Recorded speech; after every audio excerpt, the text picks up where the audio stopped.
लुधियाना में terror module का पर्दाफाश। आईएसआई के इशारे पर काम कर रहे 2 व्यक्तियों के साथ हुई पुलिस की मुठभेड़। एक गंभीर जख्मी, 2 चाइनीज हैंड ग्रेनेड समेत हथियार बरामद। भारत में विश्व मुक्केबाजी कप फाइनल में रिकॉर्ड 9 स्वर्ण पदक समेत जीते 20 पदक। प्रतियोगिता में भाग लेने वाले हर भारतीय मुक्केबाज ने जीता कम से कम 1 पदक।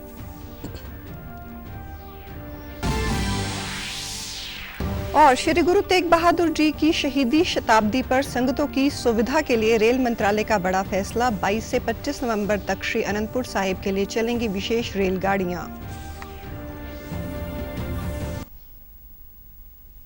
नमस्कार, चंडीगढ़ से आपका स्वागत है। मैं हूं शैली तनेजा। अब समाचार विस्तार से।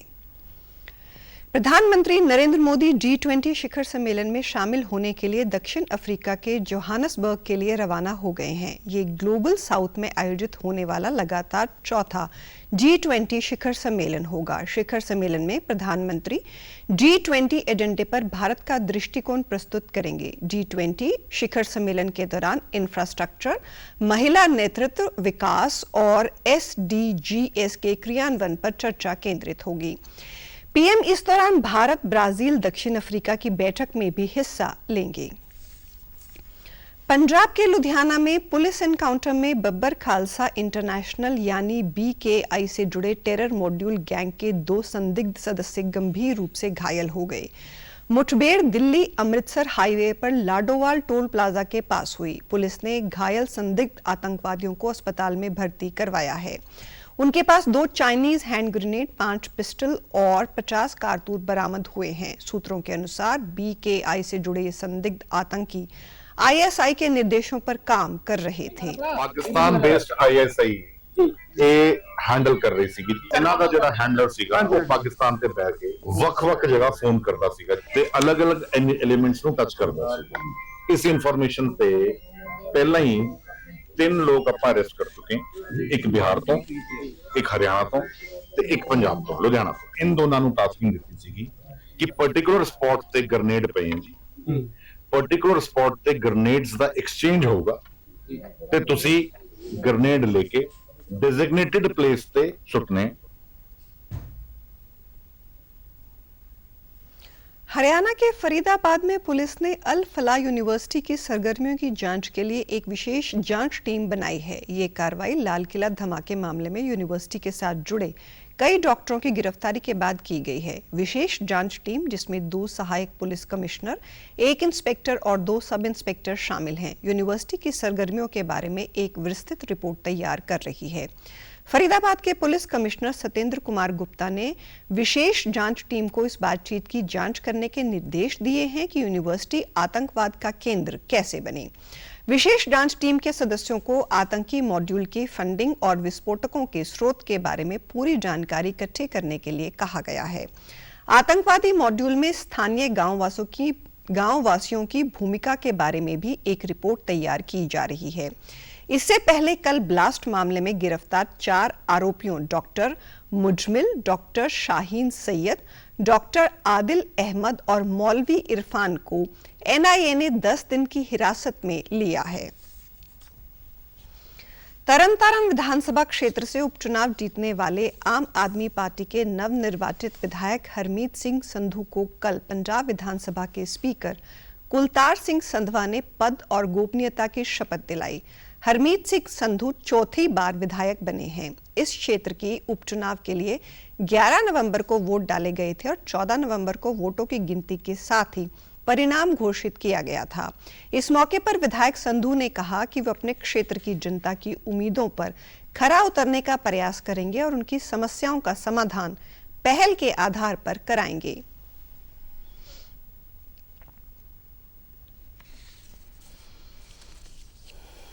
मैं हरमीत सिंह संधू जो पंजाब विधान सभा ਲਈ ਮੈਂਬਰ ਚੁਣਿਆ ਗਿਆ ਹਾਂ, ਈਸ਼ਵਰ ਦੀ ਸਹੁੰ ਚੁੱਕਦਾ ਹਾਂ ਕਿ ਮੈਂ ਕਾਨੂੰਨ ਦੁਆਰਾ ਸਥਾਪਿਤ ਭਾਰਤ ਦੇ ਸੰਵਿਧਾਨ ਦੇ ਪ੍ਰਤੀ ਸੱਚੀ ਸ਼ਰਧਾ ਅਤੇ ਨਿਸ਼ਠਾ ਰੱਖਾਂਗਾ।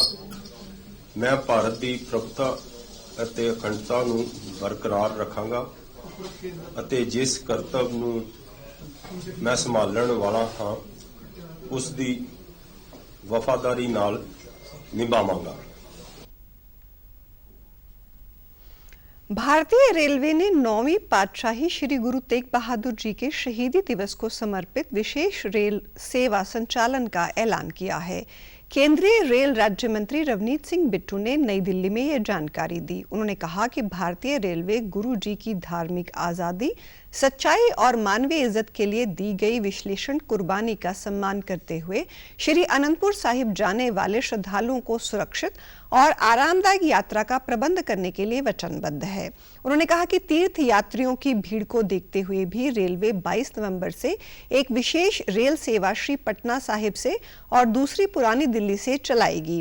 22 कोच वाली विशेष गाड़ी 23 नवंबर को सुबह 6:40 पर श्री पटना से चलेगी और अगले दिन सुबह 4:15 बजे श्री अनंतपुर साहिब पहुंचेगी। वापसी के दौरान ये गाड़ी 25 नवंबर को रात 9 बजे श्री अनंतपुर साहिब से पुरानी दिल्ली के लिए रवाना होगी। इसी तरह रेलवे ने 22, 23 और 24 और 25 नवंबर को प्रतिदिन पुरानी दिल्ली से श्री अनंतपुर साहिब और वापसी के लिए एयर कंडीशन रेलगाड़ियां चलाने का भी ऐलान किया है। खास तौर पे दिल्ली तो 22 तरीक ਨੂੰ 23 ਤਰੀਕ ਨੂੰ 24 ਤੇ 25 ਨੂੰ ਉਹ ਪੁਰਾਣੇ ਦਿੱਲੀ ਰੇਲਵੇ ਸਟੇਸ਼ਨ ਤੋਂ ਇਹ ਟ੍ਰੇਨ ਆ ਜਿਹੜੀ ਉਹ ਚੱਲੇਗੀ। ਉਹਦਾ ਟਾਈਮ ਆ ਸਵੇਰੇ 7 ਵਜੇ। 22 23 24 25 ਸਵੇਰੇ 7 ਵਜੇ ਦਿੱਲੀ ਤੋਂ ਚੱਲੇਗੀ ਤੇ ਤਕਰੀਬਨ 1:45 ਉਹ ਸ਼੍ਰੀ ਅਨੰਦਪੁਰ ਸਾਹਿਬ ਤਖਤ ਸਾਹਿਬ ਤੇ ਉਹ ਪਹੁੰਚ ਜਾਏਗੀ। उदों बाद ये तकरीबन सोनीपत, पानीपत, कुरुक्षेत्र, अंबाला, सरहंद ते मोरिंडा रुकती हुई आनंदपुर साहब जाएगी। श्री गुरु तेग बहादुर जी के 350वें शहीदी दिवस के उपलक्ष्य में मुख्यमंत्री भगवंत सिंह मान ने कल गुरु साहिब के चरण स्पर्श प्राप्त राज्य के 142 गांवों और शहरों के विकास के लिए 71 करोड़ रुपए के चेक वितरित किए। इस मौके पर मुख्यमंत्री ने कहा कि गुरु साहिब की शहादत, महान जीवन और दर्शन के आगे ये प्रयास बहुत ही मामूली है। उन्होंने बताया कि इन ग्रांटों का उपयोग बुनियादी ढांचे के सुदृढ़ीकरण, संगत के लिए सुविधाओं, पवित्र स्थलों के आने जाने के मार्गों के सौंदर्यीकरण तथा अन्य आवश्यक विकास कार्यों में किया जाएगा। मुख्यमंत्री ने 9वें पातशाह जी के 350वें शहीदी दिवस को समर्पित 23 से 25 नवंबर तक श्री अनंतपुर साहिब में होने वाले कार्यक्रमों में पहुंचने की अपील करते हुए कहा कि इन आयोजनों में संगत की सुविधा के लिए सभी प्रबंध किए जा चुके हैं। आज गुरु साहब की चरण छो प्राप्त धरती जिहड़ी है 141 पिंड, कस्बे, शहर उन्हां नूं 50 लाख रुपये के लगभग 71 करोड़ रुपये के चैक जिहड़े है वो उन्हां नूं अज वंडे गए। क्योंकि 140-41 पिंड है, कई बारी लिस्ट बनाने वेले इधर उधर हो जाता है, पर मैं क्योंकि मैं सारे पंजाब के कल्ले कल्ले नक्शे नूं जानदा, कल्ले कल्ले सड़कों के पुलों नूं जानदा। वहीं पंजाब के राज्यपाल व यूटी प्रशासक गुलाब चंद कटारिया ने 24 नवंबर को श्री अनंतपुर साहिब स्थित बुलाए गए विधानसभा के विशेष सत्र को मंजूरी दे दी है। पंजाब मंत्रिमंडल द्वारा श्री गुरु तेग बहादुर जी के 350वें शहीदी अवसर को समर्पित विधानसभा का एक दिन का विशेष सत्र श्री अनंतपुर साहिब में बुलाया गया है। ये सत्र श्री गुरु तेग बहादुर जी की शहादत और उनकी शिक्षाओं पर केंद्रित होगा। भारत का 56वां अंतर्राष्ट्रीय फिल्म महोत्सव गोवा में आयोजित किया जा रहा है, जो कि 28 नवंबर तक चलेगा। भारत और दुनिया भर के फिल्म निर्माता, कलाकार और फिल्म प्रेमी एशिया के सबसे पुराने और पारंपरिक फिल्म महोत्सव के लिए इकट्ठा हो रहे हैं। इस महोत्सव का शुभारंभ परेड के साथ किया गया, जिसका नेतृत्व हरियाणा, आंध्र प्रदेश और गोवा की झांकियों ने किया। हरियाणा ने इफी में पहली बार अपनी झांकी से लोक कथाओं, रंगमंच, संस्कृति और सिनेमाई गौरव का रंगीन संगम प्रस्तुत कर इतिहास रच दिया।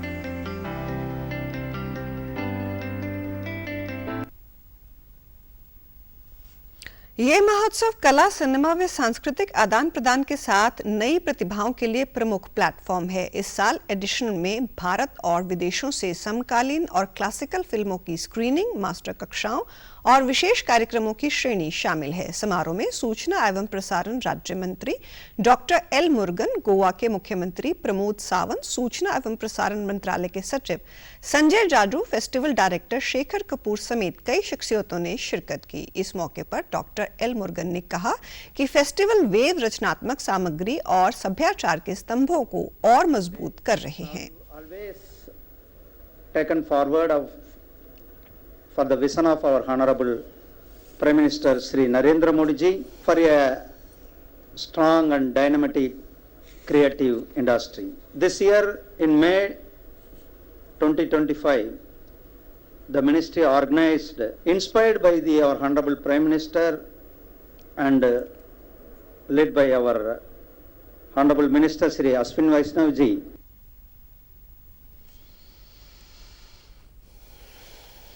कर्मचारी भविष्य निधि संगठन की ओर से प्रधानमंत्री विकसित भारत रोजगार योजना के तहत लेदर कॉम्प्लेक्स में जागरूकता सेमिनार करवाया गया। क्षेत्रीय कार्यालय जालंधर के आयुक्त पंकज कुमार ने इसकी अध्यक्षता की। इस दौरान उन्होंने बताया कि सेमिनार का मुख्य उद्देश्य लेदर उद्योग से जुड़े नियोक्ताओं, सदस्यों तथा श्रमिकों को योजना के तहत प्रोत्साहन देने, पात्रता शर्तों और EPFO से संबंधित महत्वपूर्ण सेवाओं की जानकारी प्रदान करना था। सेमिनार के दौरान लेदर उद्योग से जुड़े लोगों की समस्याओं पर भी चर्चा की गई। सेमिनार में पंजाब लेदर फेडरेशन के प्रदेश प्रधान अमनदीप सिंह संधू और EPFO अधिकारियों ने शिरकत की। सभी प्रतिभागियों ने अधिकारियों से संवाद कर योजनाओं से संबंधित जानकारी प्राप्त की। एक सेमिनार आयोजित किया लेदर कंपलैक्स दे विच, ਜਿਹਦੇ ਵਿੱਚ ਪੰਜਾਬ ਲੈਦਰ ਫੈਡਰੇਸ਼ਨ ਦੇ ਐਸੋਸੀਏਸ਼ਨ ਦੇ ਪਦਾਧਿਕਾਰੀ ਸਾਰੇ ਮੌਜੂਦ ਸਨ, EMPLOYER ਸਾਰੇ ਇੱਥੇ ਉਪਸਥਿਤ ਸਨ ਤੇ ਅੱਜ ਅਸੀਂ ਪ੍ਰਧਾਨ ਮੰਤਰੀ ਵਿਕਸਿਤ ਰੋਜ਼ਗਾਰ ਯੋਜਨਾ ਦੇ ਬਾਰੇ ਇਹਨਾਂ ਨੂੰ ਲਾਭਾਂ ਬਾਰੇ ਦੱਸਿਆ ਵੀ ਇਹਦਾ ਕੀ ਫਾਇਦਾ ਹੈ। ਇਹ ਸਕੀਮ ਮੁੱਖ ਤੌਰ ਤੇ ਦੋ ਭਾਗਾਂ 'ਚ ਵੰਡੀ ਹੋਈ ਹੈ, ਪਾਰਟ A ਔਰ ਪਾਰਟ B, ਜਿਹਦੇ ਵਿੱਚ ਪਾਰਟ A EMPLOYEES ਵਾਸਤੇ ਹੈ ਔਰ ਪਾਰਟ B ਜਿਹੜਾ ਹੈ ਉਹ EMPLOYER ਨੂੰ ਇਨਸੈਂਟਿਵ ਪ੍ਰੋਵਾइड ਕਰਦਾ ਹੈ। विश्व मुक्केबाजी कप फाइनल में भारतीय मुक्केबाजी का शानदार प्रदर्शन देखने को मिला। ग्रेटर नोएडा के शहीद विजय सिंह पथिक स्पोर्ट्स कॉम्प्लेक्स में आयोजित टूर्नामेंट में भारत ने 9 स्वर्ण, 6 रजत और 5 कांस्य पदक सहित कुल 20 पदक के साथ अपने अभियान को समाप्त किया। इस प्रतियोगिता में महिला मुक्केबाजों ने 5 का दम देखने को मिला। भारतीय महिला मुक्केबाजों ने 7 स्वर्ण पदक अपने नाम किए, तो वहीं पुरुष वर्ग में भारत के नाम 2 स्वर्ण पदक रहे। मीनाक्षी हुडा ने 48 किलो भार वर्ग में, प्रीति पवार ने 54 किलो वर्ग में, जैस्मीन ने 57 किलो वर्ग, प्रवीण हुड्डा ने 60 किलो वर्ग, अरुंधति ने 70 किलो वर्ग और नूपुर श्योराण ने 80 प्लस किलो वर्ग में स्वर्ण पदक जीते। अपनी इस जीत का श्रेय खिलाड़ियों ने अपने कोच व परिवार के साथ सरकार की बेहतर नीतियों को बताया। 1.5 ईयर से जो एक दिन था, इतना मेंटली प्रेशर कि अपने साथ वाले तो मतलब वर्ल्ड चैंपियनशिप जा रहे हैं, वर्ल्ड कप जा रहे हैं, बट मैं एक रूम में बस पंखे को देख रही हूँ और मैं कुछ कर नहीं पा रही हूँ। बट अभी चांस मिला तो मुझे ये था कि मुझे 1.5 साल बाद चांस मिला है, तो I have to do this in any condition. कि आज मेरे को बहुत ज़्यादा खुशी है। सबसे पहले तो मैं अपने बेसिक कोच विजय हुड्डा, उनका धन्यवाद करना चाहूँगी कि उन्होंने मेरे को इतना सपोर्ट किया शुरू से अब तक। और मैं अपने कैंप के कोचेज, हेड कोच और ITBP, साई, OGQ, BFI, इन सभी का धन्यवाद करना चाहूँगी कि इन्होंने मेरे को इतना सपोर्ट दिया। मुझे बहुत अच्छा लग रहा है। मैं फिर से कमबैक किया मैंने और स्ट्रॉन्ग हो के और भी ज़्यादा स्ट्रॉन्ग हो के आई हूँ मैं, और आगे अपना बेस्ट दूंगी। अपने एशियन गेम्स अभी जो 2026 में एशियन गेम्स आ रहे हैं उसके लिए प्रिपेयर करूंगी और नेक्स्ट मेरा टारगेट है LA 2028। और आप हमारे समाचार YouTube channel DD news Chandigarh, Facebook DD news Chandigarh और सोशल मीडिया X व DD न्यूज CHT पर भी देख सकते हैं। इसी के साथ चंडीगढ़ से समाचारों का सिलसिला समाप्त होता है। नमस्कार।